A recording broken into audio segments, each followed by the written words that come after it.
Sasa leo nimepatana na wewe katika pilika zako hivi ukitembea huko mitaani.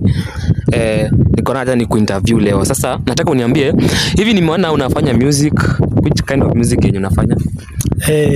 Mimi nafanya music. I'm a gospel artist.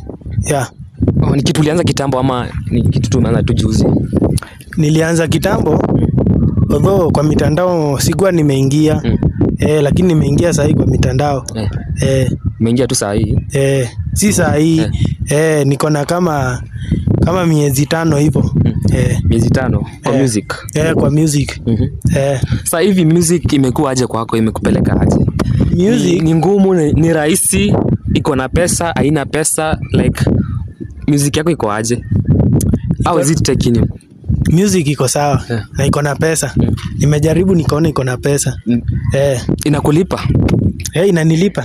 Unapata pesa kidogo. Hivi ulianza kuimba, kuna show umeenda kadhaa? Kuna mahali umeitwa show uende ukaperform mahali? Nimeperform show kadhaa. So unasema music inalipa? Inalipa. Sasa kwa mtu anataka kufanya music kama wewe, unaweza mwambia afanye aje? Kitu ya kwanza ni atafute pesa.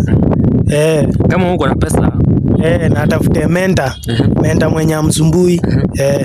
Hivi manager wako, uko na manager ama wewe ndo unajimanage kwa music yako? Manager niko na yeye. Na si mmoja. Uko na wengi? Niko na wengi. Okay, hivi tukitaka kukupata sasa YouTube tutakupata aje? YouTube, Facebook, Instagram, TikTok? Jina yangu si ngumu, ni moja. Utasearch hapo Julius Peter. Unaweka ka bracket kidogo, unaweka Julius.